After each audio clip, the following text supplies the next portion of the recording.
And welcome to another episode of This Uncanny Earth. I'm your co host, Robert Solomon, and my other two co hosts are here as well, Stephen and Spider. And Stephen, tonight is your show, so take it away. All right. I actually have a photo for us tonight. So let me get this up on screen for us real quick. Uh, there it is, share screen. I'm going to share this tab over here real quick. All right. So this right here on the right hand side, his name is Philip Elsford. Now, do you have any questions before I tell you more about him? Either one of you. No, go ahead. Okay. Philip was an aristocratic Englishman living in the middle 1600s at the time of Oliver Cromwell. He had been a supporter of the king and was a Catholic. He was married to a beautiful but cold and frigid wife, Dorothea, the daughter of a neighboring nobleman. One day, when out riding on the boundaries of his estates, Philip came across a gypsy encampment and saw there a beautiful dark-eyed girl, raven-haired gypsy girl, Margot, and fell instantly in love with her.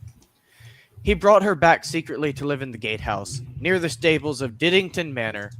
Great manor, by the way, Diddington. It was his family home. So, For some time, he kept his love nest secret, for obvious reasons, but eventually Dorothea, realizing he was keeping someone else there, found Margot and accused her of witchcraft and stealing her husband. Philip was too scared of losing his reputation and his possessions to protest at the trial of Margot, and she was convicted of witchcraft and burned at the stake. Philip was subsequently stricken with remorse that he had not tried to defend Margot and used to pace the battlements of Diddington in despair. Finally, one morning, his body was found at the bottom of the battlements, whence he had cast himself in a fit of agony and remorse. And this is where our story begins. What do you guys think? Do you think Philip sounds like an interesting person? I like your acting so far. I think that was fantastic. Um, I have a feeling there's going to be a twist involved here. So, Yes. yes, I feel like Philip is an interesting person, or is he? Spider, what about you? I'm just waiting for that shoe to drop. Oh, you mean how he's not real? Yep. See, they were gonna do seances for Philip, but the problem is he's not real. They made him up. He's a tulpa, essentially. But he's also a ghost because, he died in the well. So is he a tulpa or is he a ghost?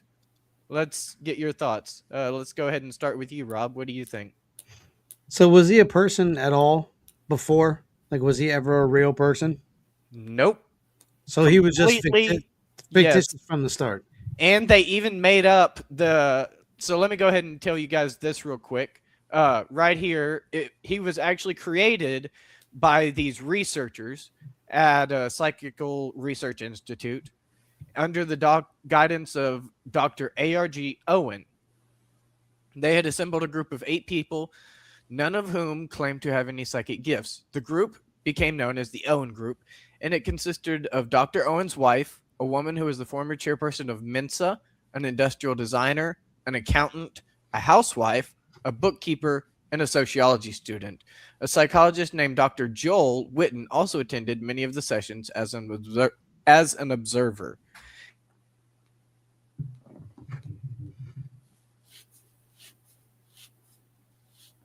Philip Elsford. But no, he never existed in the real world. They created this very rich and intriguing story of Philip so that they could get the visual of Philip in their mind, and they would sit around and they would focus on the idea of Philip and his story, and they would focus on his adventures and what they thought he might have done. And this is essentially the very source of tulpamancy. They were essentially participating in tulpamancy. So what do you think about that? I mean, they've measured when people get together and pray, they've measured the energy that comes off of Yep. prayer, And the and Human there's Consciousness a Project. substantial amount of energy that is released. But we also look at Shaolin monks that can go through tremendous amounts of pain, people that lay on beds of nails, people that walk over hot coals, a lot of mind over matter type stuff. So Yeah. it's not too far fetched to not necessarily create a living entity, but believe it so much that you can get other people to believe that it exists as well in more of a psychological aspect. So you're like brainwashing people, essentially. Yes, essentially, you're just sort of pulling the wool over their eyes, as it were. If you Yeah, tell somebody something exists long enough, people will start to believe it. I can see that. And what do you think about all this, Spider? I have some lengthy thoughts that I'm going to introduce after I ask you to explain the course of the experiment. I would like everybody to hear, after they created this persona, what all happened during the seances and all that other kind of stuff. I'd like to hear about Yes. all that before I make a minor hijack of your show. Okay, so we have two options here. I can tell you about all that, or I could show a YouTube video, but I don't know if it would qualify for fair use since it's educational. So, Explain it and put the video in the comments. okay.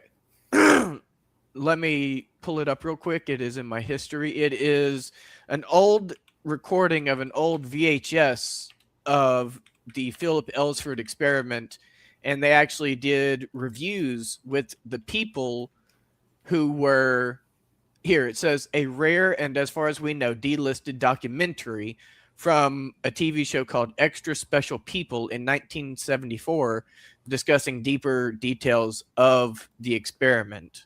So I'm grabbing the link right now. Here we go. So it's not quite public domain yet, so it's still murky on the copyright. Yeah. This public domain would be about after 70 years, and that's Yeah. roughly about 50 some. So if people want to go check that out, I just posted that in the comments. And it is basically like an old documentary / interview with some of the people, and they actually show the table moving. They started performing seances, and they actually show the table moving.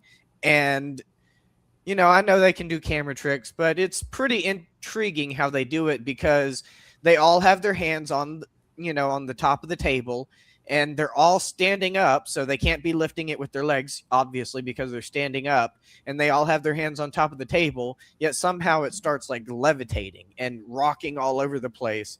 And they say it's hard to tell with the video, of course, because it's old and grainy, but the claims are that multiple witnesses say that the table moved in ways that they believe that the people would not have been able to manipulate it. So yeah, go ahead. So on one hand, the people involved in the experiment see the experiment as successful after a fashion. Whereas, what was the critical reception of all that? What did people think about that after the fact? Well, most people these days look at it as, completely fictitious and, just make a mockery of it. But they tend to do that with most things related to the paranormal, I feel like. So it's kind of murky, I'll be honest. It's very murky from my personal opinion. Well, I have an interesting bit of a rabbit hole for you. All right. And it starts with the Book of Enoch. Ooh, interesting. Which I know will grab some attention from a couple of people in here. In one of the earlier Greek translations of the Book of Enoch, there's a term called an egregore. Now, this term was meant to refer to the Watchers, and we've talked about them extensively on the show. We've talked about Watchers, Nephilim, etc., etc. Later on, when the Greek mystery schools started cropping up, and they had little secret societies and things, they, instead of attaching it specifically to the Watchers from the Book of Enoch, it was instead used for anyone who was quote-unquote watchful, which were people who, in the secret societies, who watched the rest of civilization in a sort of Illuminati kind of way. Eventually, the term egregore evolved to a more modern sense where it is today.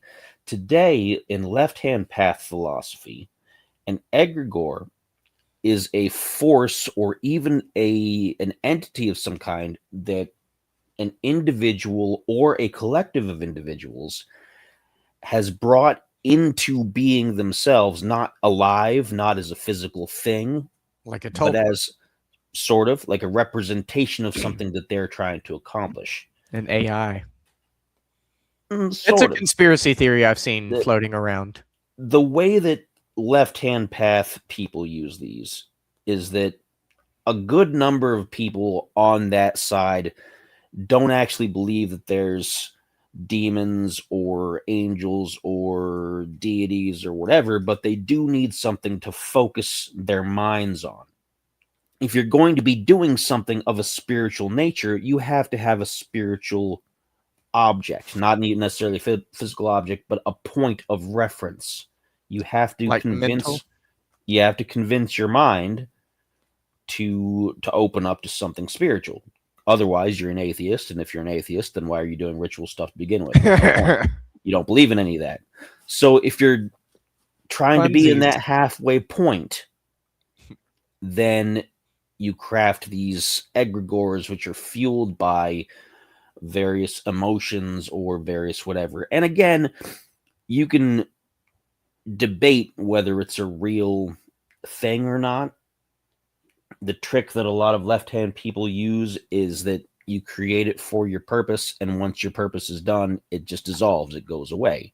But we also know, based on various bits of evidence, that when people believe in certain things like Ouija boards and other sort of things like that, they can create mental attachments for themselves. And again, it's debatable. Are these real demonic beings? Are they real spiritual things that are out to harm you? We don't know for sure, but they could be. And they're brought into existence by the power of thought, by mental willpower. And this parallels other things we've talked about. As Rob mentioned, the power of prayer. When you get enough people who are true believers together, pretty miraculous things can happen. And you're going to get other people who say, oh, well, what if a million people prayed for $1 million and they don't get it? What's that going to be all about? Well, that's because maybe they didn't actually believe in the $1 million. They just wanted a bunch of money. It's the strength of the core values, the core belief, right? The core beliefs, the core. You have to really be in it. You have to really be faithful to it. Not most of the way, not 99%, 100%. That's why faith is not pigeonholed into one thing. When people hear the word faith, they think, oh, well, you have to be going to church and you have to be faithful. Not necessarily. I have faith that, as I've mentioned before, that the air is going to be clean enough for me to breathe. I have faith that my stuff around my house is going to work as it's supposed to. I don't know for sure that it's going to, but I have to believe that it does. Is it going to affect it if I don't believe it? If I believe that my laptop is going to be broken tomorrow, please don't say that, it'll actually break tomorrow? It might. Theoretically, I could bring that don't into talk existence. about it. And so this experiment is interesting because there is a lot of real world philosophical thought about things like that. This was a clinical approach to it where they methodically built a being and they told everybody, this is who this person was. We want you to focus on them and all that, as opposed to just coming up with an idea and using it for whatever you were planning on using it for. So again, I think it illustrates that there is power in thought, and there are things that we can bring into being that could, whether they're actually thinking, feeling creatures, they will certainly act like it. And so if you're getting into that kind of thing, you have to be very careful, because you can definitely create something that's going to turn into a hex or a curse, so to speak, that's going to torment you, and it's going to become a mental illness. And that's what happens to many people who get into some of these things. They start, like the Ouija board thing, or even some of the cursed dolls, I think, in the museums. I think a lot of the cursed dolls have this thing about them that once you let the thought in that, oh, I've said something mean about Robert the Doll, is he gonna come get me? It's No, a absolutely not. self-fulfilling But you let it prophecy. you left it open in your mind, and now some part of your mental energy is going to be focused on, oh, something bad's going to happen to me, and then it does. Yep. Rob, did you have anything to add? I think sometimes it's not so much of you're creating something that's already existed, and you're just opening a doorway for it to come out. Like a Um, frequency? Frequency, some form Yeah. of demonic entity, some form of otherworldly entity that is like, okay, now I got an entryway into whatever it is you're doing. So you're almost made to feel like this thing is something you created when I think it's something that's been in existence um, for a long time. And you're just giving it a pathway into whatever reality that you are in. Yep. Now, I think it's very interesting that Spider brought up egregores because, as I kind of got excited about a second ago, I've seen a conspiracy theory floating around lately saying that AI are egregores, and the way he explained it, maybe not like monsters or anything like that, or supernatural entities, but maybe they are in a alchemical sense, in a way that you are encoding your own beliefs, your own mission, your own spirituality into an AI when you speak to it. You're basically training it as a mirrored version, a recursion of yourself. And in doing so, you're creating your own tulpa or egregore by giving it its own personality, its own belief system, and all this other stuff. You're kind of essentially creating a tulpa of your very own. There's a subsect of left hand path thought that I've never fully really bought into, because a lot of the people who get into it are basically true atheist people who like to just mess around with everybody. The chaos magic concept, where anything can be magical. I drink my tea and my tea is magical because it's magical tea, and it's That's placebo effect. various things. Well, they don't do that for themselves. They do that for other people. Yeah. They do that to make other people wonder, oh, is that magic? Is this, or to freak them out? Like, what are you doing? You're talking crazy. I did And that earlier. they have embraced technology, especially the internet, within the framework of that. And so they're 100% in on, whether they actually believe it or not, who knows, but they 100% push the thought that, oh yeah, you create AI and instantly you've created a god, and you've created this and you've created that, and all the demons and everything is all technological, Much whatever. more complicated than that. There's a lot more to it. Yeah. I stay on the outside of that bubble, because most of the people, not all of them, most of the people that are into that kind of sphere are either attempting to troll you on purpose, or they're a little out there themselves. And so it's very difficult to be in that kind of group mindset without falling into one of those traps. I have talked with some people who are pretty level headed about it, but they're very, very, very rare. The whole thing is kind of an absurdist concept, and that's how most of them view it.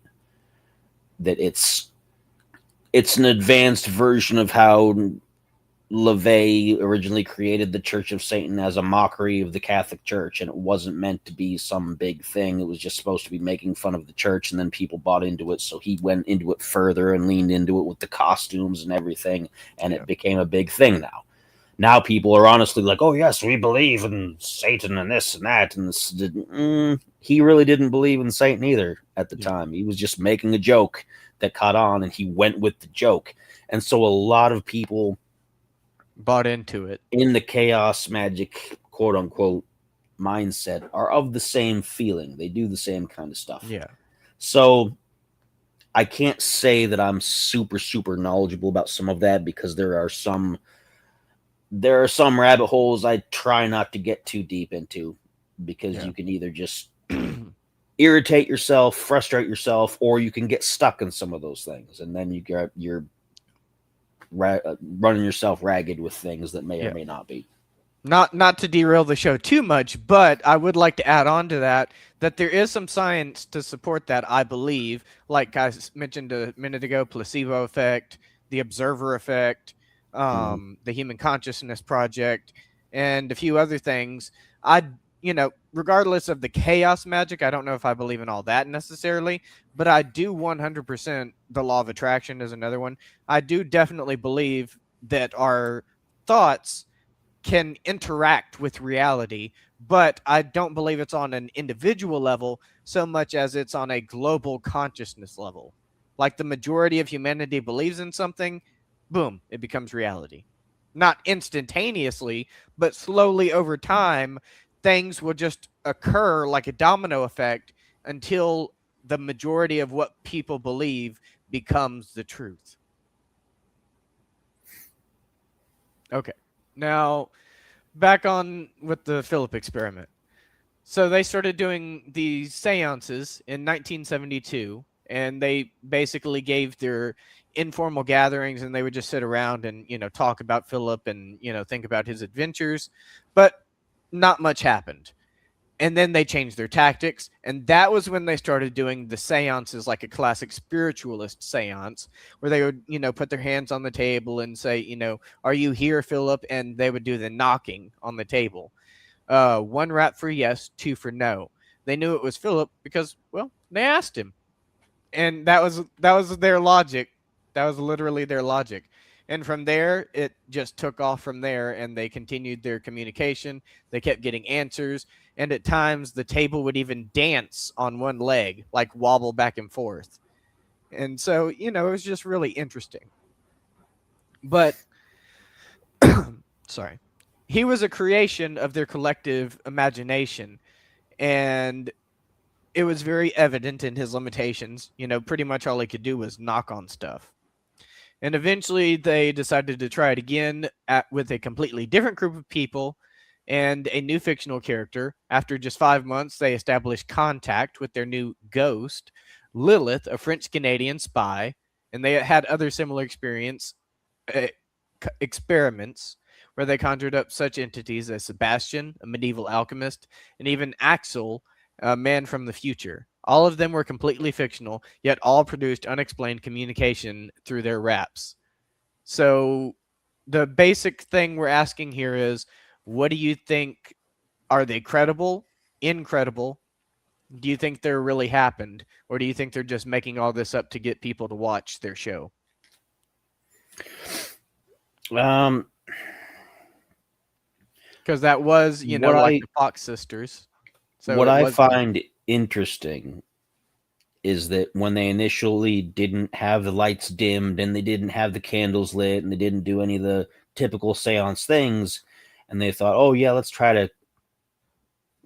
to communicate with this being that we've created, that they didn't have any results to speak of.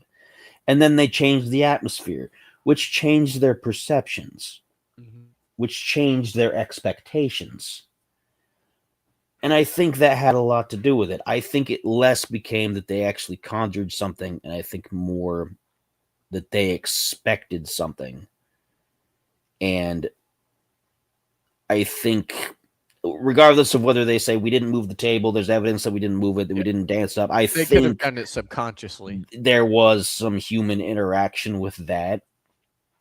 And so while I believe that potentially these things can be done in the right mental circumstances, I think the experiments were too inconclusive, because part of it, again, is once you introduce theater, it makes a big difference. Yeah. Again, that's why left-hand path people who don't usually believe in actual, magical things or whatever, but they do believe in mental abilities. Yeah. They introduce costumes, they introduce chants, they introduce the atmosphere, because it's a way to convince yourself that this is really going to work, whether you believe it or not. So, and I think that's where I have to kind of wonder about it and think it wasn't quite what they meant to do, but it was ambitious. I'll say that. What do you think, Rob? So, like I said, I hearken back to my theory that they are dealing with something that is just looking for a way in, is looking for a way to get past whatever barrier they've put in front of it, and it Yeah. says, okay, now you've given me a way in. Um, Especially changing things up. Obviously, too, it could be all mind over matter situations where they're allowing themselves to succumb to this, because we're all taught, dim the lights for ghost Yeah. stories, or nobody tells the ghost story with all the lights in the house on. You're dimming lights, you're setting a mood, you're setting an atmosphere, and when you set that atmosphere you expect certain results from said atmosphere. It's not like they were standing in a outside in the middle of the day over a picnic and doing these things, right? Because then it's you got everything going on. But now they're in a room, they've dimmed the lights, there's candles, they're holding seances. They already know the preconceived concept of what a seance does. Mhm. So you're just introducing something that's already known. Take people that don't know what seances are and put them in that room, that never heard of a Yeah. seance, never knew what a seance was. Just say, hey, you're just going to be talking to yourself But for tell so them many the minutes. story of the fictional character. You could do that, sure, or you could just see if what happens when they talk to themselves. Say, yeah, there's a pretend like there's a guy named Philip here, Yeah. and see what happens, and see if it produces the same results. These are the things I need to know. Like in a controlled experiment, you want all variables present.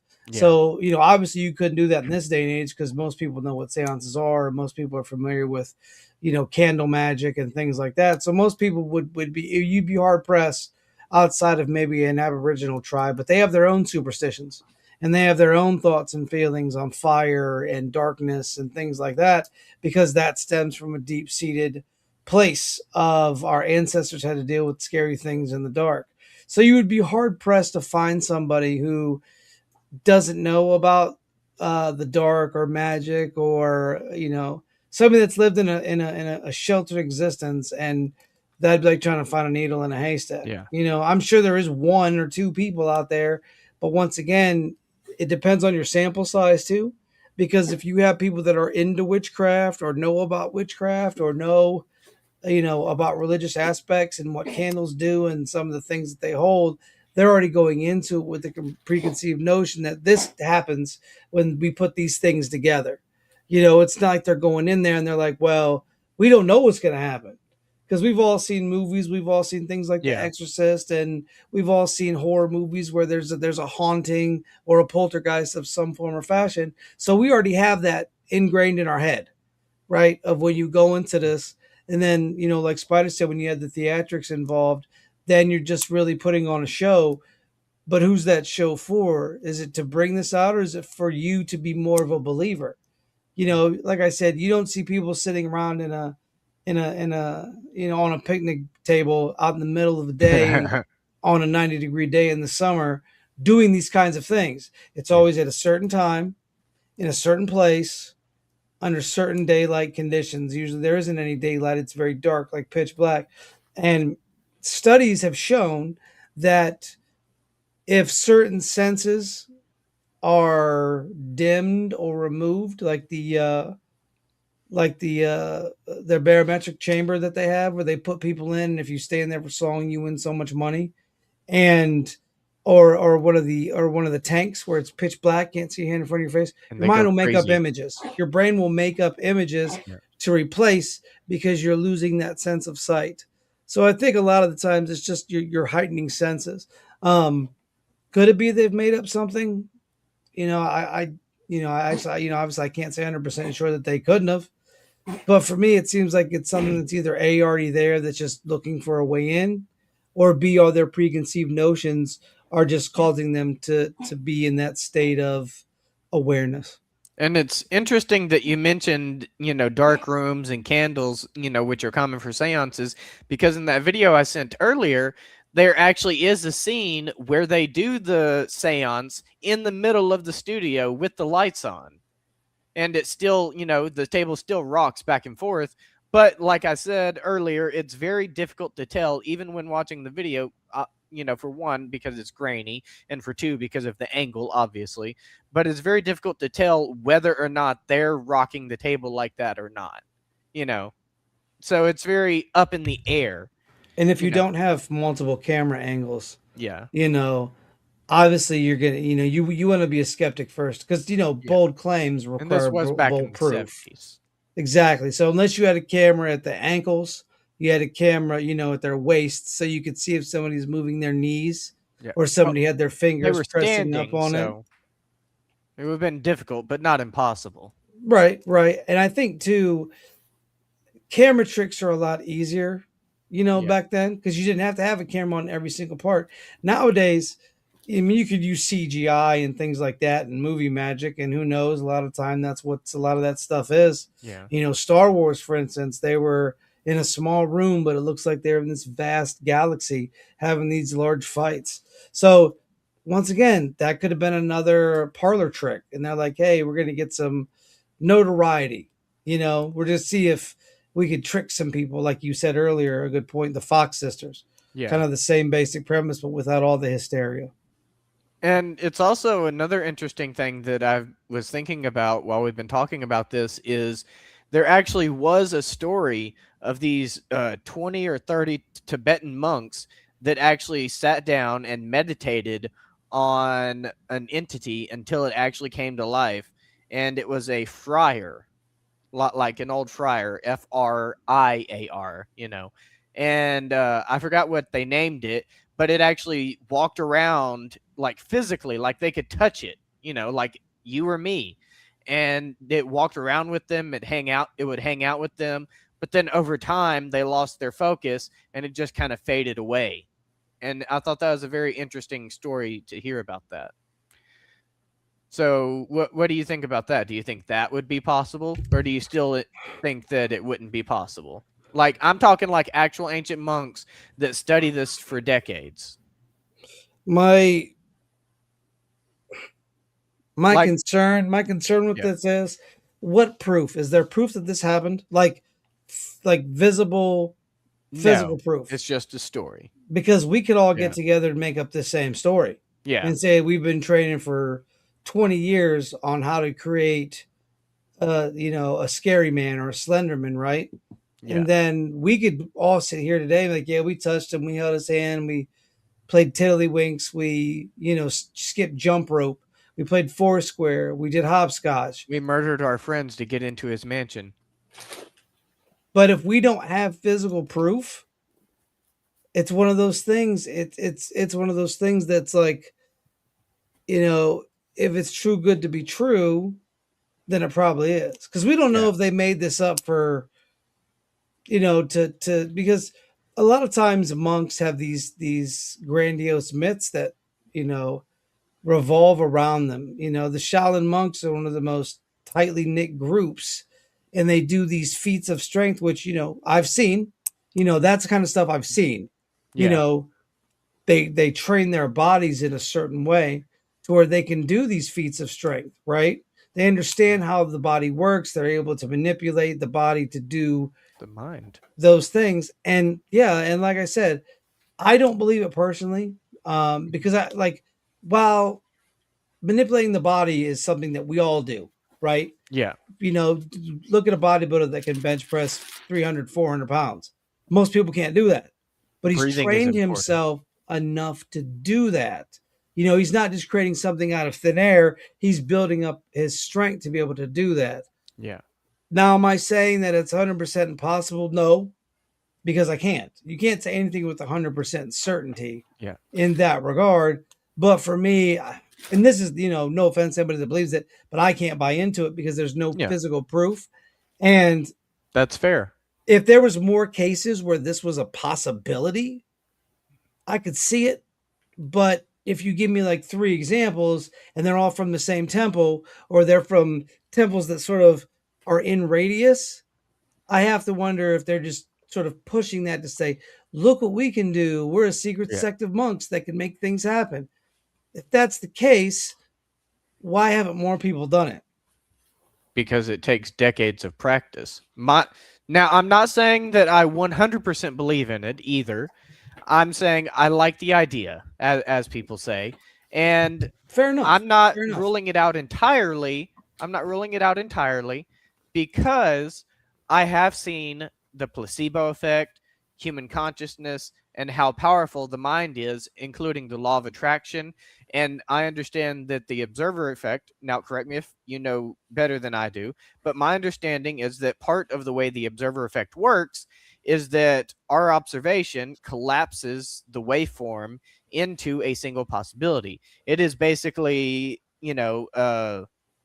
string theory. It could be any of millions and millions of possibilities, but as we focus on one particular possibility, we collapse the waveform into a single outcome, at which point it becomes our reality because it goes back in time to make a decision based on what we are thinking about. I think the only way you could really prove that, you have to have somebody from the outside. Yeah. You have to have somebody that's completely oblivious to how they train, right? Completely oblivious to their routines and their diets, because if they're eating, and this is something we need to consider, if they're consuming a certain thing, Right. right? Say that certain thing has chemicals or it interacts, with their physiology, causing them to hallucinate. I could see that being more of an accepted reality, because They're all on it. when you take certain psychedelics, things seem real that aren't. Walls breathe, or you see little Yeah. people, or you touch things and they feel different. They feel real to you. Once again, if whatever they're consuming, that could also play a big part in that. So you would need somebody that's not on any of that, that is from a whole nother country. Like, if you're talking about a Shaolin monk, or you're talking Yeah. about, you'd need somebody from the United States. You need somebody like a scientist, or somebody with some reputation behind them, to go over there and say, I've seen this. Or a group, really a group of people. But then they could play off the effect of, well, that person brought the wrong energy in, it disrupted our focus, so we couldn't make it happen. So it's a consistent our word against your word type of situation. Yeah. What do you think, Spider? The other part of that is anytime you're dealing with observations of a minority group of people versus the observations of a majority group of people, Nobody's the going to trick listen to the is, minority. well, it's not a matter of saying things, it's a matter of what their beliefs already are. When you come out with something that here's this thing that's real to us, if they're already kind of on an area where, if the majority is in an area where, oh, well, that stuff has never existed before, we don't believe in that, they're not going to see anything. It's going to take an extraordinary amount of mental effort for something that's believed on a small scale to become evident in reality to a large scale. And that's why we have a lot of people resistant to how different sciences are perceived, how different spiritualities are perceived, because regardless of whether we like it or not, the majority dictates what's reality and what isn't, for the most part, because there are more of them and there's more minds connected with that, believing that fact. That's the interaction with the hyperbits that I always rant about. On a smaller scale, we witnessed this, without going into detail and making people upset. We witnessed this between 2020 and 2023. You had different groups of people of different mindsets over a certain topic. Again, we're not going to mention any of it, and I don't want to make anybody upset. But that perceived how various people around the world saw how to react to certain situations and certain events. And we couldn't wrap our heads around, why would you choose this and still everything worked out great for you? We chose this, it worked out great for us, and it was supposed to work out bad for you, and it's supposed to work out bad for us, et cetera, et cetera. And it's competing belief systems. There was enough people on both sides of that issue that no side ended up right. Yep. Which is an interesting consequence. And it doesn't always work out that way. A lot of times it's just whatever the majority believes in, that's what becomes the majority thought. That's why many of the larger religions have become as large as they are. That's why Catholicism got to be as large as it was during the time that it was the leading form of Christianity because they violently made sure that they were number one. And when people believed it, it doesn't matter if they were scared into believing it, they had to. They were, all that fear just fed into it. The fear became part of the belief and it made them stronger. But it's also why they're kind of weaker now compared to a lot of the Protestant religions and compared to Islam, which is its own thing in an entirely different part of the world. So, it's cultural, but it's also, again, just the more people who believe a thing is a thing, the more that thing is going to be that thing. Yeah. And we have someone in the comments asking if we believe in angels. Would you like to answer that one, Rob, Spider, either one of you? So, not in the sense of like a lot of people, they're basically different entities. So the Malachim, the Ophanim, things like that. Not necessarily the term angels, but more messengers of God. I believe in them. Yes, I believe they're encamped around you. They watch your back. They look out for you. Um, but only in the sense of like they look like us, not with the ones with the wings and all that. I believe a lot of that is art, that they've come out with. But yes, I do. As far as talking to them, I don't think people can talk to them in the same sense that we are sitting here having a conversation. But do I think you can interact with them? Yes. I feel like they are in everyday walks of life. And some people have met people that just don't quite make sense. They have a different aura about them. They have a different feel about them. And you usually only see those people once. Then you never see them for the rest of your life. But they have a different feeling about them. And yes, I definitely believe in angels, just not in the same term of like flying winged angels. That's me personally. Like I said, you take that for what it is, but that's what I believe. Spider, would you feel comfortable answering that question? Um, oh, I'm not against it. My particular outlook is not. I don't give power to certain ideas particularly. Yeah. For me, it's kind of irrelevant, which is kind of dismissive. And I don't want people to think that I'm just dismissing the question like, oh, well, it doesn't even matter. Who cares? It's irrelevant to me because I'm not going to be interacting with beings on that level. Does a being like that potentially exist? Possibly. I haven't seen one. I've never spoken to one. I've never experienced anything that would convince me that there was one, but that doesn't mean in my limited experience that there isn't one.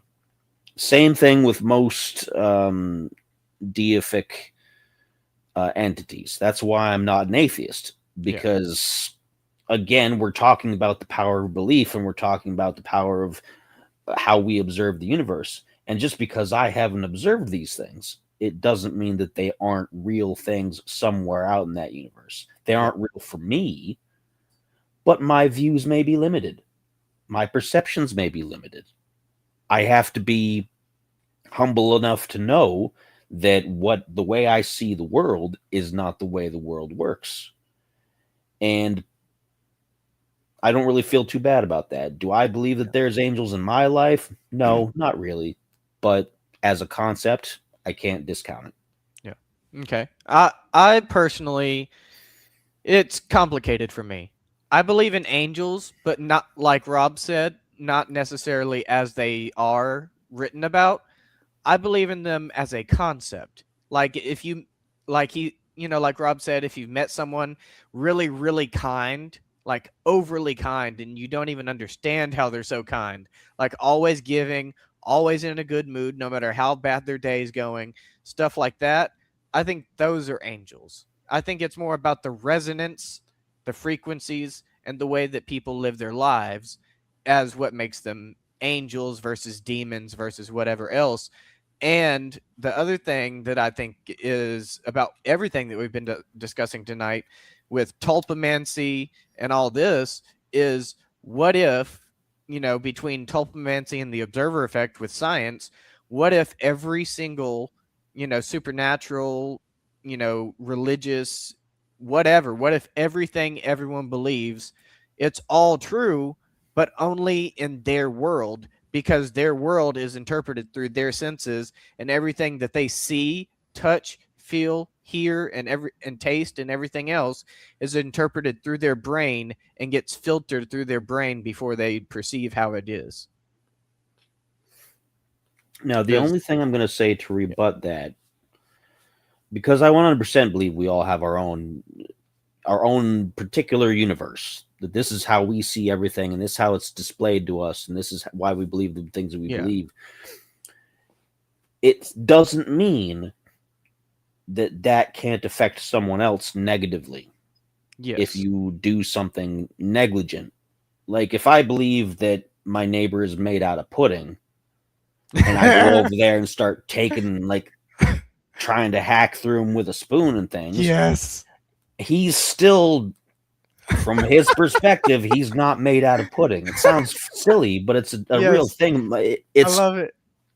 What's going to happen is he's going to call the cops. Well, yeah, but it doesn't make me particularly evil, but it makes me disturbed. It makes me mentally not on the same wavelength as him. There's limits to how far out of bounds you can be in your personal views versus other people, regardless of how convinced you are. If you're so far out there that you can't interact with other people without harming them or without causing harm to yourself or something else, then I'm not saying you should be cured, because you should probably just stay by yourself. But you should be kept away from everybody else in some fashion. Do you deserve to be lonely because of that? No, not necessarily. But you are a danger to other people. And so it's an unfortunate side effect of the belief that we see the universe individually, but there has to be some sort of consensus on how these viewpoints interact with each other. There can't just be complete reckless disregard for how we interact and who we are and how we see fellow people. Otherwise, you have to go live on a mountaintop by yourself and live out what some people are going to say is delusions, and what you're going to say is your reality. So, it's a tough moral area. I don't want to say it's necessarily moral, because, again, I don't think people like who are divergent in that fashion are evil, because we all have our divergences. But it is a danger. And so you got to be able to live with each other peacefully. Or at least without you have to remember that things have to still operate in a sense of uniform unity. There's universal laws and rules that can never be broken. That's just how it is. Whether you like it or not, that's just how it is. This isn't make believe. This isn't Candyland. Just because you think your neighbor's pudding, which that's a wild concept if it were true. I love it. Because we live in creativity. Because we live in a set of rules, in a set of physics, in a set of laws that can't be broken. You can manipulate them until we learn more about them. You can manipulate them. I will give you that. They can be manipulated, but unless you have a gun that turns your neighbor into pudding, it's not just going to be pudding. It's just we have a goal now. We have a scientific goal. I'm sure there's a couple neighbors he would have loved to turn into pudding over his tenure there at his residence. But like I said, there's universal law, and universal law is universal law until science surpasses it. I think that's one of the few things that can't be surpassed. There's just certain things that are always going to be, if that makes sense. That's what I mean by universal laws. Okay, they exist above. Oh, what about gravity? Because I would consider gravity to be a universal law. Would you agree with that? No. Okay. Because gravity can be manipulated. If you ever take a magnet, how do those work, right? Yeah. And you suspend them between each other, you can sort of mess with that situation, right? So what about stealth? What do you mean? Making something invisible through the refraction of light. Would that be a defying universal law of sight and visibility? No, because that's something, once again, that can be manipulated. Yeah. If you wrap something in mirrors, which is, tiny mirrors, right? Yeah. the best way that I can describe universal law is there's certain, okay, like a person is a person, right? A person as we see it, the humanoid idea of a person, that won't change. You don't look at an animal and say that's a human being, right? Human beings are what we Westworld. are. We look like human beings. If it doesn't look like a human being, we don't consider it a human being. What That's about something Westworld? that always is. Are you talking like robot Yeah, style? like You synthetic. won't. Well, because you can still say it looks like a human being, right? Yeah, that. But once again, you're not going to look at a squirrel outside unless you're the guy that thinks your neighbor's pudding and say there goes a human being. You know what I mean? We have that set in stone of what a human being looks like. Even if somebody says, "Well, I think a squirrel's a human being," that's not the case. That's not something that everybody's all of a sudden going to adopt tomorrow, right? That's why So the that uncanny valley disturbs us. Right. So it's those kind of things. If something looks like a person, like you said, Westworld, great example. Still looks like a human though, right? Yeah, Yul Brynner in Westworld, that's he what I was was. a robot. That's what Still I looks was like a getting at. human. It looks Right, like a right, human, but it's not. right. But we're going based off of looks, Okay. right? So like a cat, that's not a human. You're a human. He's a human.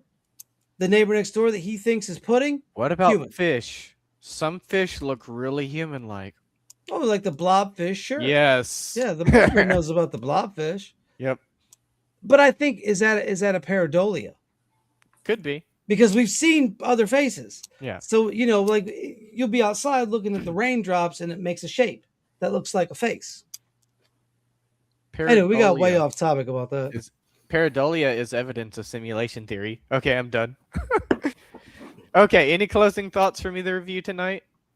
Um I think the concept of this is interesting if it could be applied to helping people get over schizophrenia, or if they could help people sort of mentally check back in to society, because then it gives them an anchor. Idea. It's almost like the imaginary friend that a lot of kids had when they were children. This is Jim. He's my imaginary buddy. We play chess together, right?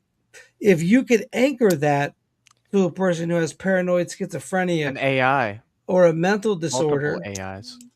right, then you could sort of lead that person back into a healthier mindset. I like it. So I think that in that regard, it's interesting. But like this with the Philip experiment, I think it was a bunch of people trolling Yeah. to see if they could troll. Like, and people do this. People have done this. This is something that people are good at. They're good at trolling other people, right? That just. But I think if used in the proper perspective, I feel like this could help a lot of people that have that mental. I don't want to say mental disability, but more of a.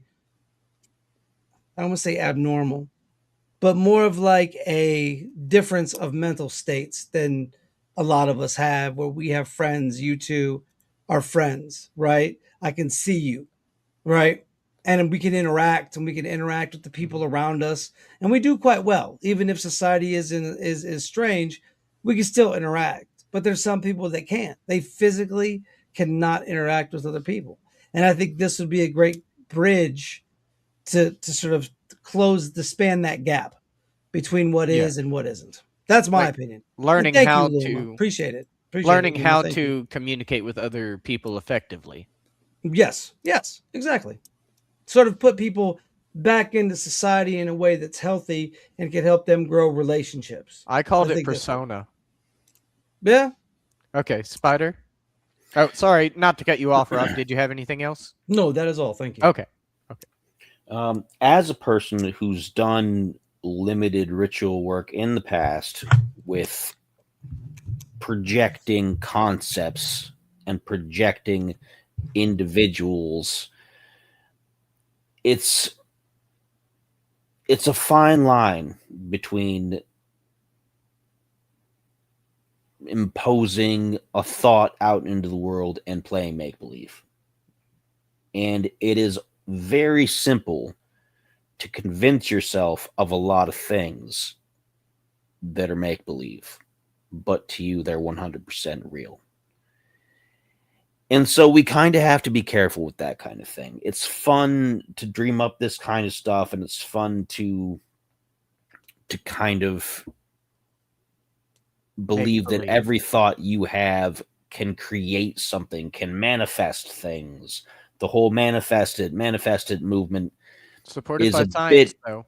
sure, and I'm not disregarding that. Like I said, I have done ritual work before, and I know personally things that have worked for me along those lines. But there are also a lot of people on the bandwagon for manifest this, do this, your life will get instantly better, No, it takes who are time. not they're more trying to temporarily convince themselves of things as opposed to changing the way that their mind perceives things. And if you're going to be into it, you have to be into it. You have to you have to have faith. And you There's got to no work other at word it. for it. You have to be faithful to it. You can't just fly by night, play around with it. Yes, it's good to do scientific experiments. It's good to bring science into things, to test things out. But at the end of the day, it's there's Mental. plenty of times where you just have to just take it on faith. You got no other choice because it's going to do what it's going to do with or without you, and you can just cause yourself harm by trying to force something or trying to disbelieve something that's just what it is. So, All right, Rob, you gonna close this out? Well, everyone, I want to thank you for another episode of This Uncanny Earth, the popular paranormal podcast where everything is discussed. And tonight we discussed pretty much everything, from tulpas to ghosts. We've talked about tulpas before, we've talked about ghosts before. The idea of merging them is a very interesting conversation because we have to think to ourselves, there are these things we've created, or these things that have already existed, but they're looking for a way back in because they haven't been given any thought or any feelings. Um, I do like the fact that you brought up this whole the monk aspect, of being able to touch something and being able to interject. Well, what are they eating? What is their diet? What is their meditation like? You know, are they the only ones that can see it? Because then that creates a whole series of issues. Next week we'll be back with some more amazing topics, and we hope you guys enjoyed the show as much as we did. I want to thank our audience for coming out. Luma, thank you for being here, asking some really good questions, and asked us if we believe in angels. I do. Spider is a little indifferent towards it, but he has his own thing, and so you gotta. That's something that most people have. They have their own thing, and you just have to understand that and move the best way you can with that. So, but anyways, that's all for me. That's all for my two co-hosts here. As always, people, why be boring when you can be uncanny? We will see all of you fine folks next week for another amazing episode. See you later.